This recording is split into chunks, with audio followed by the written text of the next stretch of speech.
Greetings, Father Mark signing on, continuing the series on medieval church history. This is the third installment in the life of Pope Gregory I, Pope Gregory the Great.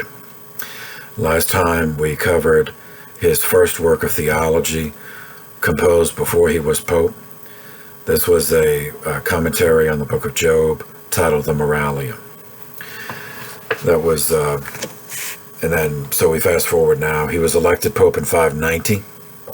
The next year, he began work on a book, what would end up being a book, titled The Pastoral Rule. It was a work urged on him by a friend, John of Ravenna. It is, in effect, a handbook of how clergy should live and guide others. The book 3, chapter 9, will serve as our representative sample of how Gregory taught about these things. And this is admonition number 10. How the impatient and the patient are to be admonished. So if you can't read it, the whole work is in 4 books. So if you can't read all of them, book 3 is one where he contrasts it. How do you deal with people in this situation as opposed to people in this situation? How do you deal with people who are too rich? How do you deal with people who are too poor? And, so there's, in this case, I picked admonition 10 because it's about patience. And patience is one of the monumental obstacles in the spiritual life. So this is how Gregory advises that a member of the clergy admonishes or guides, advises the impatient and the patient. Quote, differently are to be admonished the impatient and the patient. For the impatient are to be told that while they neglect to bridle their spirit, they are hurried through many steep places of iniquity, which they seek not after, inasmuch as fury drives the mind whither desire draws it not. And when perturbed, it does, not knowing, what it afterward grieves when it knows. The impatient are also to be told that when carried headlong by the impulse of emotion, they act in some ways as though beside themselves, meaning they are hardly aware afterward of the evil they have done.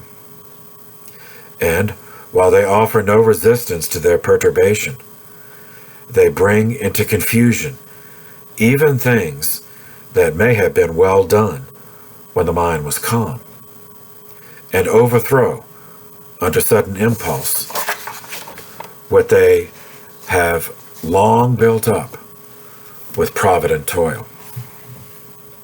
For the very virtue of charity, which is the mother and guardian of all virtues, is lost through the vice of impatience.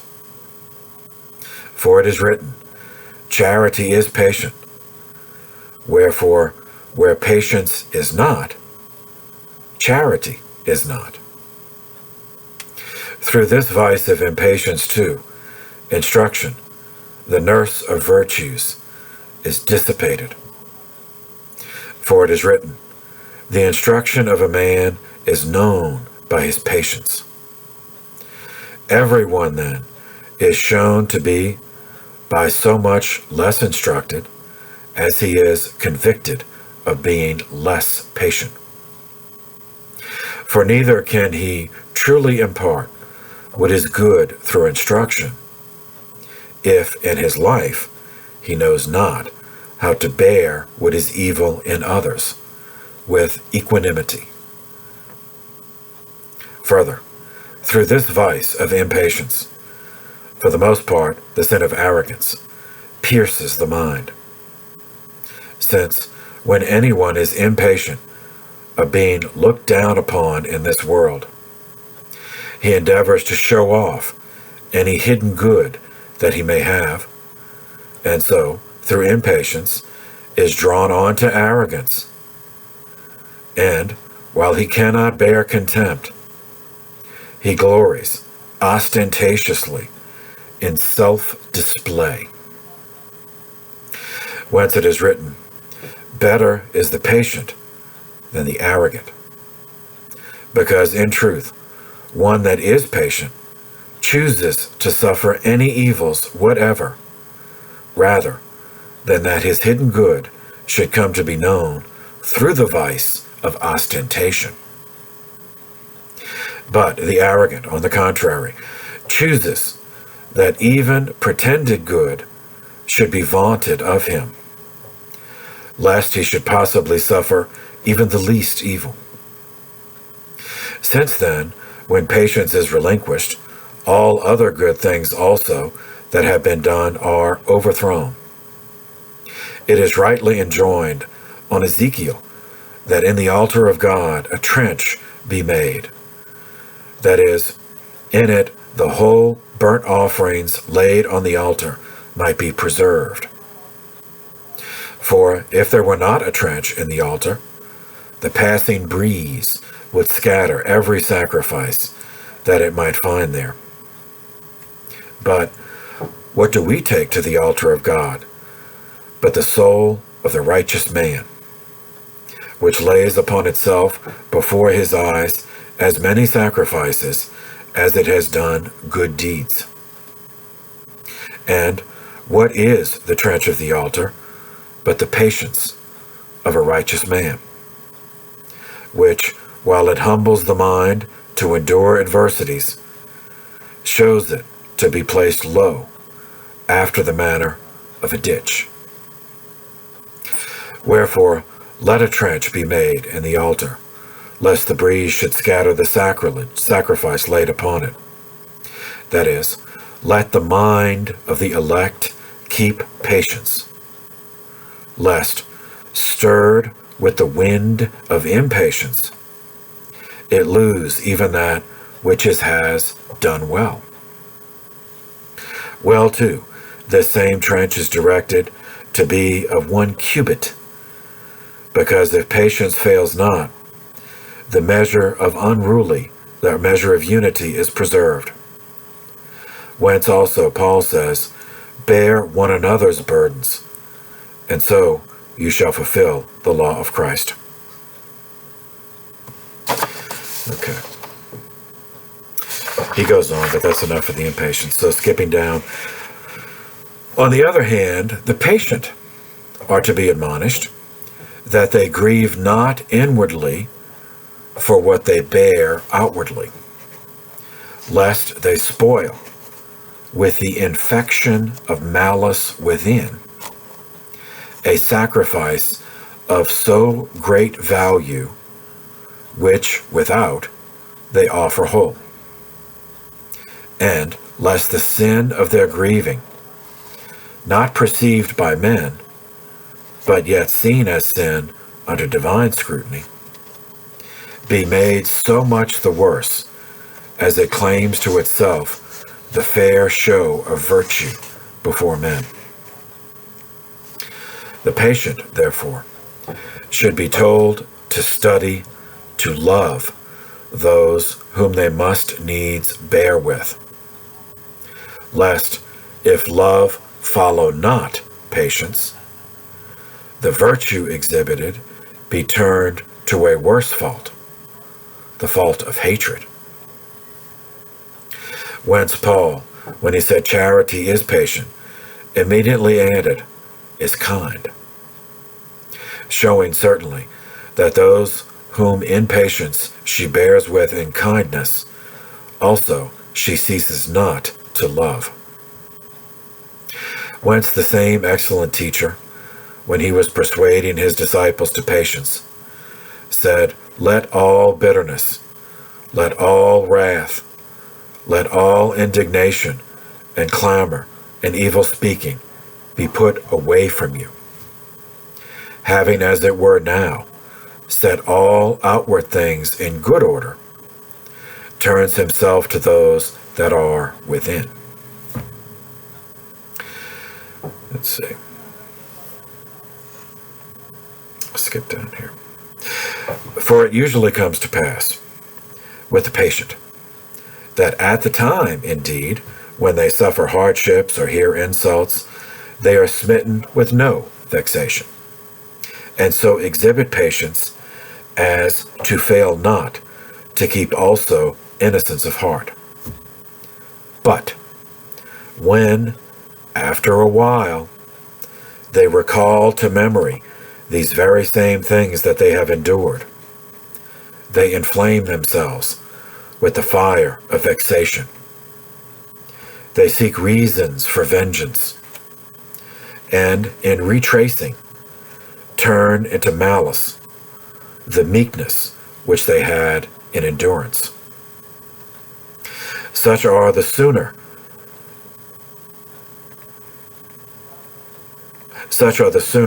healed by the preacher, if the cause of this change be disclosed.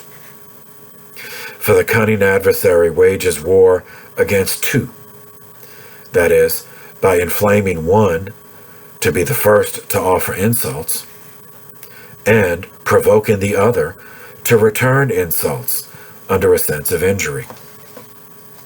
But, for the most part, while he is already conqueror of him who has been persuaded to inflict the injury, he is conquered by him who bears the affliction with an equal mind. Wherefore, being victorious over the one he has subjugated by incensing him, he lifts himself with all his might against the other, and is grieved at his firmly resisting and conquering. And so, because he has been unable to move him in the very flinging of insults, he rests, meanwhile, from open contest, and provoking his thought by secret suggestion, seeks a fit time for deceiving him.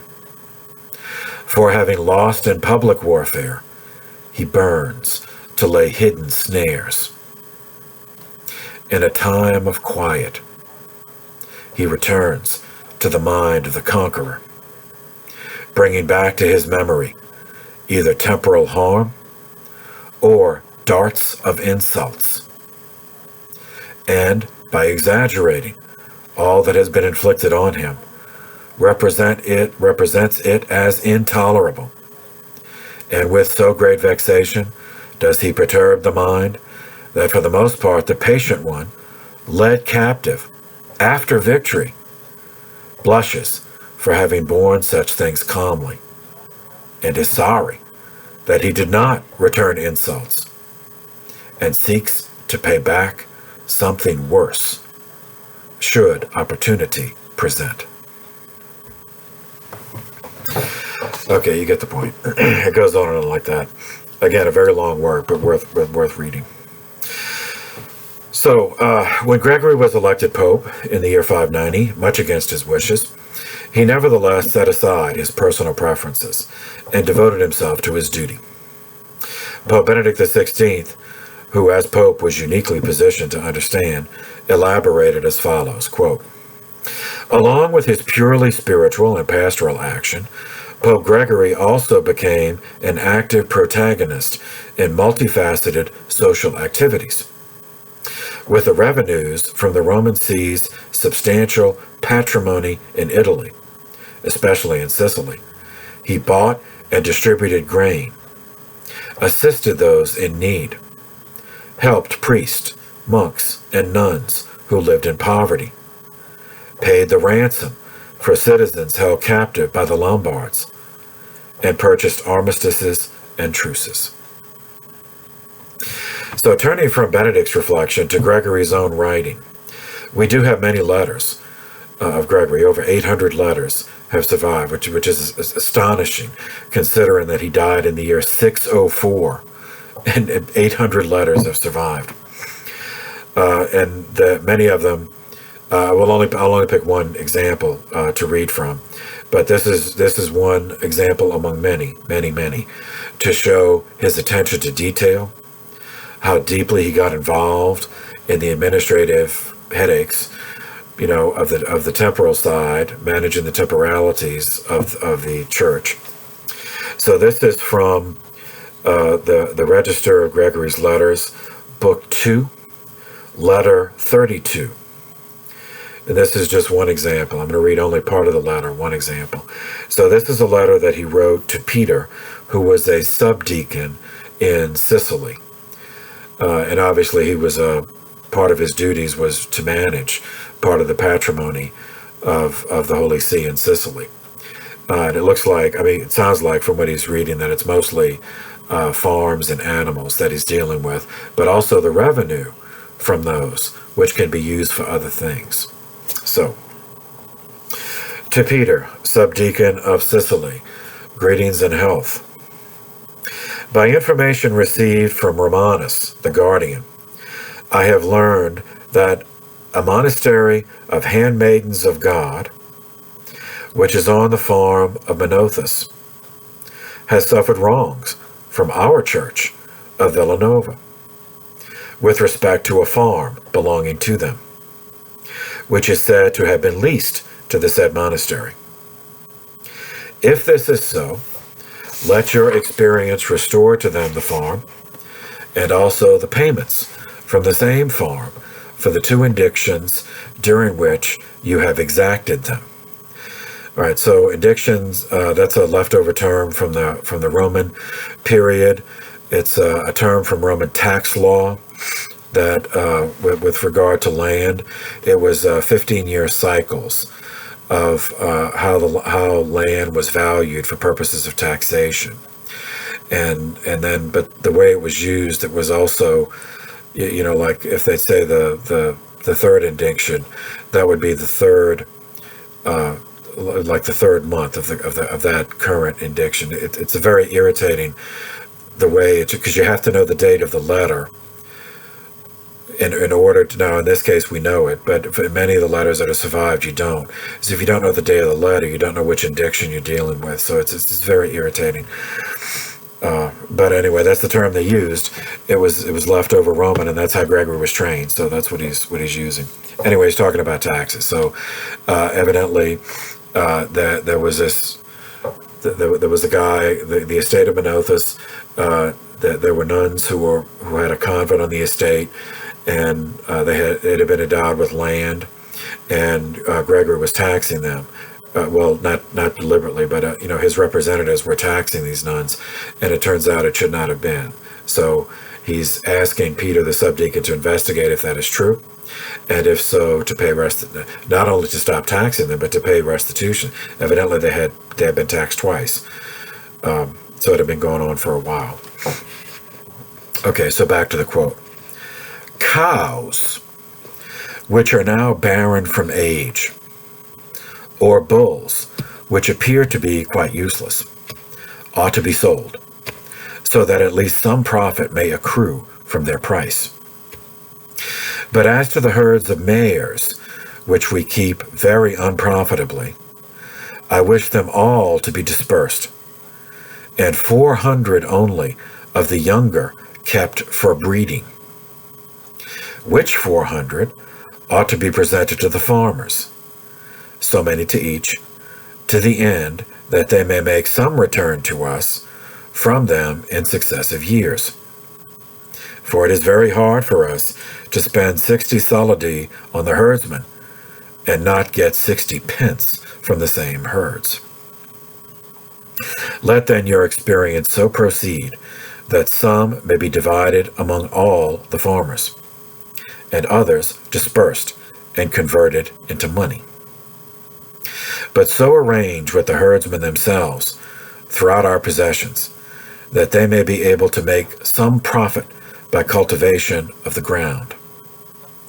All the implements which, either in Syracuse or at Panormus, that's both on the island of Sicily, can be claimed by the church, must be sold before they perish entirely from age. I have strongly rebuked Romanus for his levity, because in the guest house which he kept, as I have now discovered, he has been taken up more with his own profits than with heavenly rewards. See how you may best fortify him by alarming or admonishing him, that he may act kindly and carefully toward the peasants, and show himself toward strangers and townspeople, changed and active. When you come to Rome, bring with you the moneys and ornaments on the part of the substance of Antoninus. That's an inherit. It's a bequest that Antoninus left in his will. I had to skip some because it got in order for the sake of time. But anyway, this guy Antoninus was deceased, and he left some of his estate to the church. That's what he's talking about. Bring also the payments of the 9th and 10th indictions, which you have exacted. It's tax money, and with them all your accounts. That means Peter's going to get audited. Take care, if it should please God, to cross the sea for this city before the anniversary of St. Cyprian, lest any danger should ensue, which God forbid, from the constellation which always threatens the sea at that season. Skipping further down. I have learned, on the information of Romanus, that the wife of Redemptus, when dying, directed by word of mouth 1 silver shell to be sold, and the proceeds given to her freedmen, and also left a silver platter to a certain monastery. In respect of both of which bequests, we desire her wishes to be fully carried out, lest from the least things we be betrayed into greater sins. Moreover, I have learned that you know certain things on the farms, even in considerable numbers, to belong to others. But owing to the entreaty of certain persons or to timidity, you are afraid to restore them to their rightful owners. But if you were truly a Christian, you would be afraid of the judgment of God more than of the voices of men. Take notice that I unceasingly admonish you on this matter, which, if you neglect to set right, you will have also my voice for witness against you. If you should find any of the laity fearing God who might receive the tonsure and become agents under the rector, I give my full consent. It will be necessary that letters also be sent to them. Furthermore, you have sent me 1 sorry nag and 5 good mules. That nag I cannot ride. He is such a sorry one. And those good mules I cannot ride because they are asses. But we beg that if you are disposed to content us, you will let us have something suitable. And it goes on and on and on like this. I mean, imagine the Pope dealing, a bequest of 1 silver plate, 1 shell. He's dealing with cows and with horses and crops, and this is the Pope. So that's just one example, but there are many other letters like that. Okay, moving forward. 3 years after his election, bringing us to the year 593, Gregory faced a raid by the Lombards on the city of Rome. So we'll pause there and pick up with that next time. So for the moment, thank you for your attention. This session is adjourned.